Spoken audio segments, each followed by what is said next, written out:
దేశ ప్రధానమంత్రి నరేంద్ర మోదీ నాయకత్వంలో వరంగల్ రైల్వే స్టేషన్ 26 కోట్ల బడ్జెట్తో సుందరీకరణ ఏర్పాటు ముగియడంతో ఈ నెల 22వ తారీఖున ఆదేశ ప్రధాని నరేంద్ర మోదీ చేతుల మీదుగా వర్చువల్ ప్రారంభోత్సవ కార్యక్రమం జరుగుతోందని వరంగల్ జిల్లా అధ్యక్షుడు గంటా రవికుమార్ తెలిపారు. బీజేపీ పార్టీ తెలంగాణ పట్ల వరంగల్ పట్ల ఎంతో ప్రేమ ఉందని వరంగల్కు ఎయిర్పోర్ట్ నిర్మాణానికి గ్రీన్ సిగ్నల్ ఇవ్వడం, కాజీపేట రైల్వే స్టేషన్ వద్ద కోచ్ ఫ్యాక్టరీని ఏర్పాటు చేయడం, ఆదివాసీ సమ్మక్క సారళమ్మ కేంద్ర విశ్వవిద్యాలయం ఇలా చెప్పుకుంటూ పోతే ఎన్నో గొప్ప పనులు చేశారని తెలిపారు. కార్యక్రమంలో urban cooperative bank chairman Errabelli Pradeep Rao, Aruri Ramesh, Vanala Sriramulu, ex MP Sitaram Naik తదితరులు బీజేపీ నాయకులు పాల్గొన్నారు.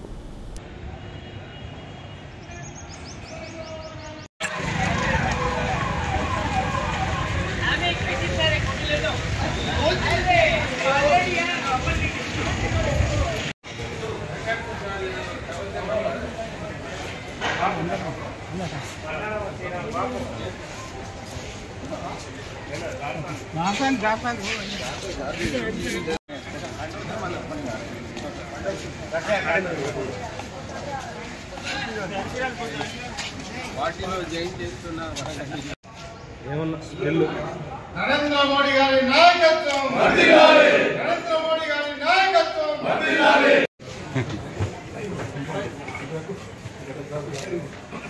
భారత్ మాతా కీ జై. భారత్ మాతా కీ జై. నరేంద్ర మోడీ గారి నాయకత్వం వర్ధిల్లాలి. నరేంద్ర మోడీ గారి నాయకత్వం వర్ధిల్లాలి. నరేంద్ర మోడీ గారి నాయకత్వం వర్ధిల్లాలి. నరేంద్ర మోడీ గారి నాయకత్వం వర్ధిల్లాలి. నరేంద్ర మోడీ గారి నాయకత్వం వర్ధిల్లాలి.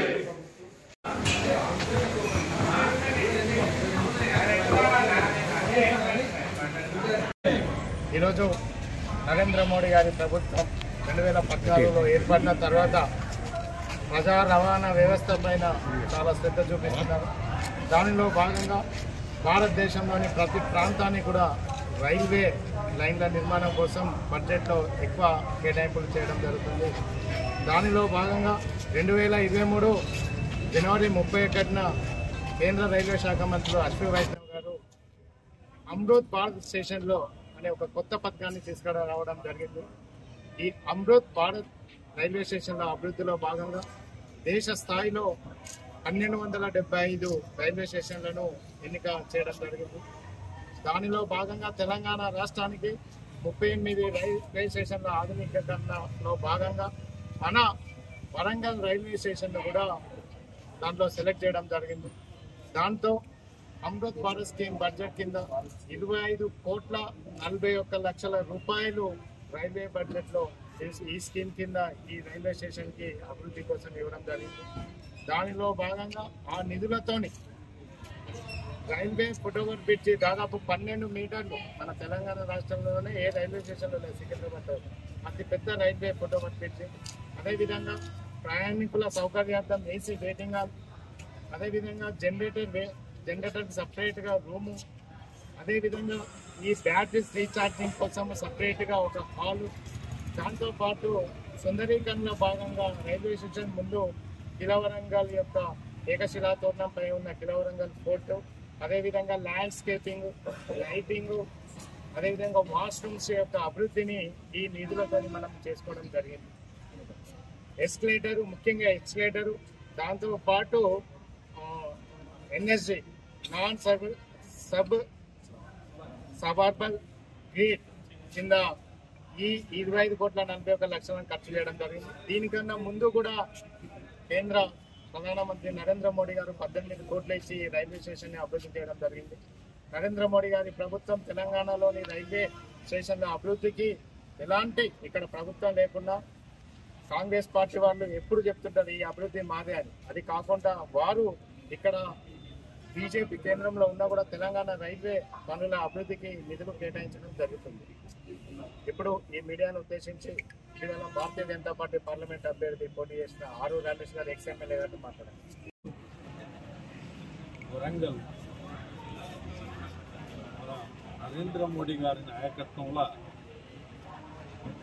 ఎన్నో డెవలప్మెంట్ కార్యక్రమాలు, ఉదాహరణకు రైల్వే తీసుకుంటే అప్పుడు డబ్బాలు తయారు చేసే ఫ్యాక్టరీని దాన్ని మళ్ళా కోచ్ ఫ్యాక్టరీగా కూడా అప్గ్రేడ్ చేయడం, రావప్పను మొత్తం ప్రపంచ దేశాలలో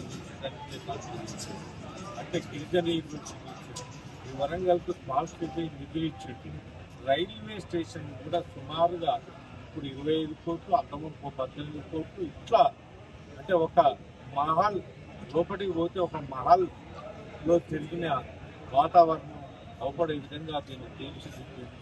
ఆయన వరంగల్ ఒక్క చట్టసభలలో కూడా ప్రజాప్రతినిధి భారతీయ జనతా పార్టీ లేకుండా, ఇక్కడ విపక్ష వహించకుండా ఈ ప్రాంత కూడా అన్ని ప్రాంతాలతో సమానంగా ఉండాలి, ఇంకా ఇది వెనుకబడ్డ ప్రాంతం అని ఎక్కువ దృష్టితోని దీన్ని నిధులిచ్చినందుకు వరంగల్ ప్రజల తరఫున నేను ధన్యవాదాలు తెలుపుతున్నా. ఎందుకంటే ఈ వరంగల్ నగరానికి అధికారంలో ఉన్న బీఆర్ఎస్ కానీ కాంగ్రెస్ కానీ ఇప్పుడు కాంగ్రెస్ కానీ చెయ్యనంత అభివృద్ధి భారతీయ జనతా పార్టీతోని చేస్తున్నందుకు మేము భారతీయ జనతా పార్టీలో ఉండి గర్వంగా ఫీల్ అవుతున్నాం. ఈ 22వ తారీఖు నాడు నరేంద్ర మోడీ గారు దీన్ని వర్చువల్గా ఓపెన్ చేస్తారు కనుక ఈ వారికి మనం అందరం ఇక్కడికి వరంగల్ ప్రజలందరం ఇక్కడికి వచ్చి వారికి జయ స్వాగతం పలుకుతూ ఇది ఒక మంచి కార్యక్రమాన్ని దిగ్విజయం చేయాలని మనస్ఫూర్తిగా కోరుకుంటూ నాకు ఈ అవకాశం ఇచ్చి భారతీయ జనతా పార్టీ ధన్యవాదాలు.